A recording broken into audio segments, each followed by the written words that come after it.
Terry played with the gun and he just went like that, and Don, boom, boom. One musician accidentally shot himself while playing with a pistol. And Ricky Gray is set to be put to death tomorrow for the 2006 murder of a Richmond family. Another was slaughtered with his family in a brutal New Year's home invasion. And Keith Moon? In control of your life at all? Oh, yeah, certain days. Certain days. Yeah. He died alone.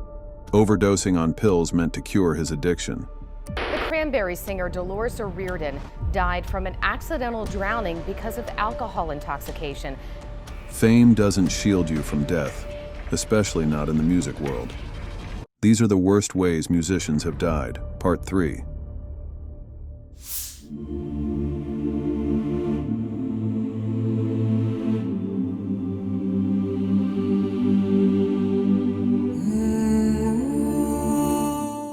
What happens when brilliance flirts with danger?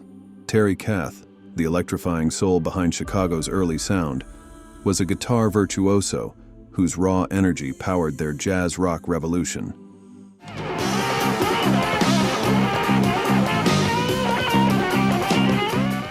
Jimi Hendrix himself reportedly called him the best guitarist in the universe, a legend admiring a legend. To the Hendrix said that guy is the baddest guitar player I've ever heard in my life. But behind the music, Kath's fascination with firearms and a mounting sense of invincibility set the stage for tragedy. On January 23, 1978, just 8 days before his 32nd birthday, Kath was at a friend's house in Los Angeles. He picked up his 9mm pistol, removed the magazine, and tried to reassure his friend. "What do you think I'm gonna do? Blow my brains out?" He showed the empty clip, reinserted it, and unaware a bullet was still chambered, pulled the trigger. Terry played with the gun and he just went like that, and Don, boom, boom. The shot killed him instantly. The band was shattered, teetering on the edge of breaking up. But instead, they chose to honor his memory, channeling their grief into music and releasing the tribute Alive Again.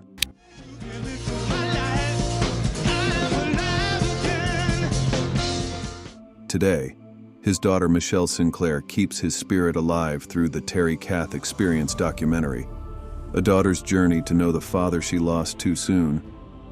Terry Kath played with fire, and in a single tragic moment, the flame claimed one of music's brightest souls.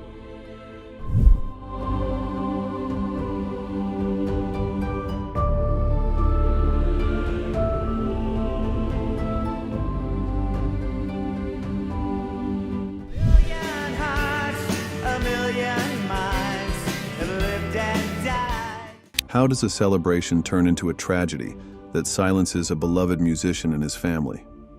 On January 1, 2006, Brian Harvey, frontman of the indie rock duo House of Freaks, was preparing a New Year's Day chili party with his wife Catherine, co-owner of Richmond's World of Mirth toy store, and their daughters, Stella and Ruby. As the family bustled in their Woodland Heights home, two ex-convicts, Ricky Gray and Ray Dandridge, prowled the neighborhood, searching for a house to rob. Spotting the Harveys' open door, they entered.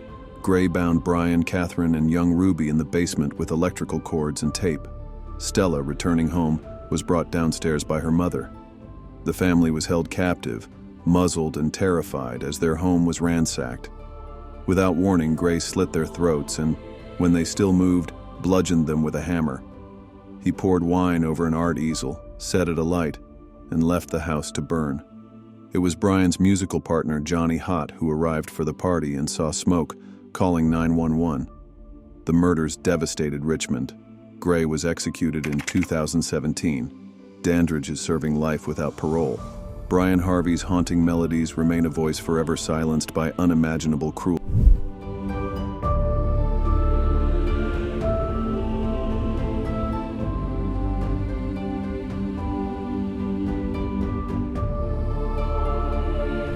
How does a moment of perfectionism steal away a music legend at the height of his brilliance? Claude Francois, Clo-Clo.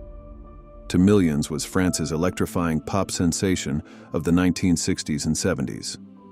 The mastermind behind Comme d'habitude, which Paul Anka transformed into the global anthem My Way, Francois sold over 70 million records and was hailed by President Valéry Giscard d'Estaing as the French equivalent of the Beatles. Comme d'habitude, toute la journée.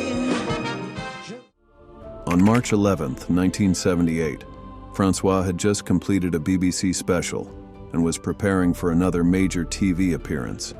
He returned to his Paris apartment, still buzzing with energy and notorious perfectionism. Noticing a crooked light fixture above his bath, he reached out wet and barefoot to fix it. In that split second, water and electricity collided. A jolt of current ended his life at just 39. The shockwave rippled across France. Alexandra, his posthumous release, soared up the charts as thousands mourned. He was laid to rest in Danemois, the village where he found peace away from the spotlight. A single, fatal impulse extinguished a dazzling career, reminding us how the pursuit of perfection can tip into tragedy and how even the brightest stars can be lost in an instant.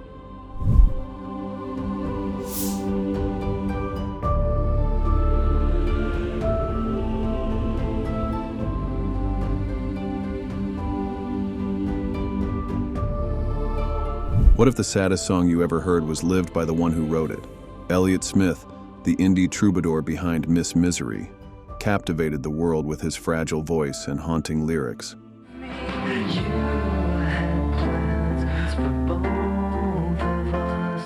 But on October 21st, 2003, at just 34, Smith's life ended in a scene as enigmatic as his music. Found in his Los Angeles home with 2 stab wounds to the chest, one piercing his heart, he left behind a sticky note. "I'm so sorry, love, Elliot.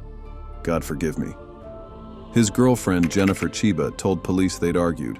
She retreated to the bathroom, and when she heard his scream, she found him with a knife in his chest. She pulled it out and called 911. He died at the hospital an hour later. Yet the autopsy deepened the mystery. No hesitation wounds, possible defensive injuries, and the fatal wounds cut through his clothing, details unusual for suicide. No illegal drugs or alcohol were found in his system, only prescribed medications. The coroner could not determine if it was suicide or homicide. The case remains open, shrouded in doubt. Smith had been sober and working on his final album, From a Basement on the Hill, released after his death. His passing, unresolved and haunting, echoes the melancholy that defined his music. A voice silenced, leaving only questions and sorrow in its wake.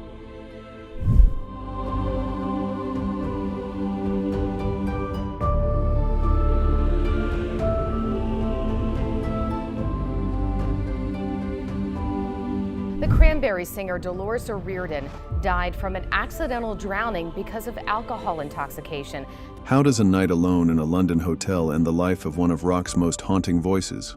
On January 15, 2018, Dolores O'Riordan, the iconic frontwoman of the Cranberries, was found submerged, face up, in the bathtub of her Park Lane Hilton suite.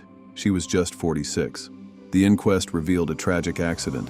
Dolores drowned, her blood alcohol level more than 4 times the legal driving limit. Prescription medications were present, but only at therapeutic levels. No sign of overdose, no evidence of self-harm. That night, Dolores spoke to her mother at 3 a.m., sounding upbeat. She even left a voicemail for her manager, excited about a new recording project, her voice full of life and anticipation. Hours later, she was gone. Dolores battled bipolar disorder and periods of both abstention and excess, but those close to her said she was in good spirits, ready for the future. Her sudden loss shocked the world. The Cranberries' final album, in the end released in 2019, became a Grammy-nominated farewell, a last echo of a voice that defined a generation. Dolores sang our pain, our rage, our longing.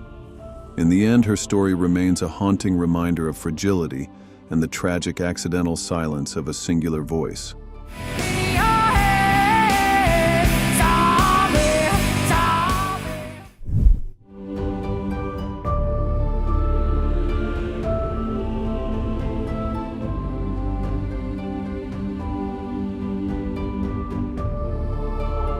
What happens when the wildest man in rock tries to slow down? Keith Moon, The Who's legendary drummer, was as infamous for chaos as for his thunderous rhythms.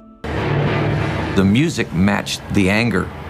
They smashed their guitars, and we were like, what? By 1978, his body was battered, his spirit restless, but he was desperate to get clean. Prescribed heminevrin to ease alcohol withdrawal, he was warned, never more than 3 pills a day. But Keith was never one for limits. On September 6th, Moon and his girlfriend joined Paul and Linda McCartney for a screening of the Buddy Holly story. After dinner, he returned to his Mayfair flat, the same apartment where Mama Cass had died at 32 4 years earlier. There, Moon watched a horror film, demanded lamb cutlets, and, after a bitter argument, spat his last words, "If you don't like it, you can f*** off." That night, he swallowed a fatal dose 6 heminevrin pills digested, 26 more undigested in his stomach, enough to silence the wildest heartbeat in rock. Found by his girlfriend the next afternoon, Moon was pronounced dead at 32. The coroner called it accidental. The drummer who lived for excess, undone by a drug meant to save him. He lived fast, played louder, and left behind a silence no one could ever fill.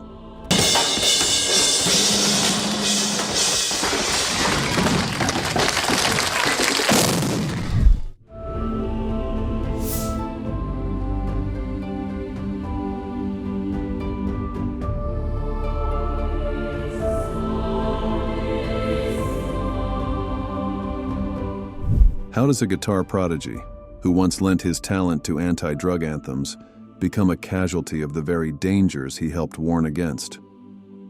Jimmy McCulloch, the Scottish virtuoso who joined Paul McCartney's Wings at just 21, electrified audiences with his blistering solos and youthful fire.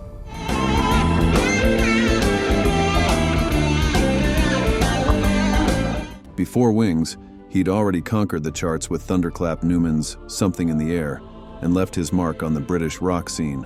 With Wings, he co-wrote the music for Medicine Jar, a stark warning about substance abuse, though the lyrics were penned by another. Yet, on September 27, 1979, at only 26, Jimmy was found lifeless in his Maida Vale flat by his brother. The official cause, heart failure brought on by morphine and alcohol poisoning. But the tragedy is layered. Jimmy was not known as a user of hard drugs. The morphine in his system may have been prescribed. There was no heroin, no cocaine, just a mix that proved fatal. He was set to debut with his new band that very night. Jimmy's death is a haunting irony, a young genius lost to the shadows he once sought to illuminate. His story is a poignant reminder. Even the brightest flames can be extinguished by forces lurking just out of sight.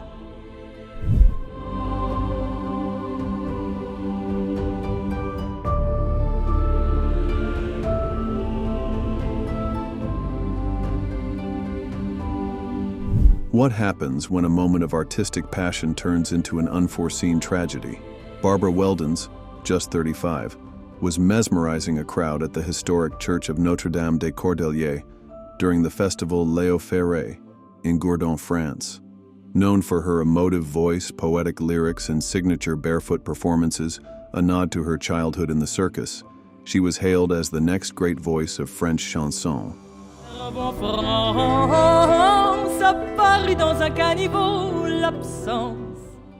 On July 19, 2017, as she basked in a standing ovation for her penultimate song, the unthinkable happened. Weldens suddenly collapsed on stage. The audience, at first unsure if it was part of her act, watched in horror as the scene turned tragic. Despite frantic efforts, she was pronounced dead at the scene.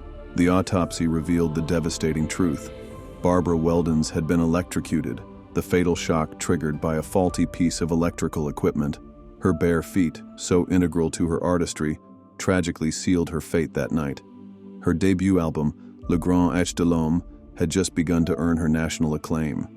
In the aftermath, authorities launched a manslaughter investigation, but the loss was already irreparable.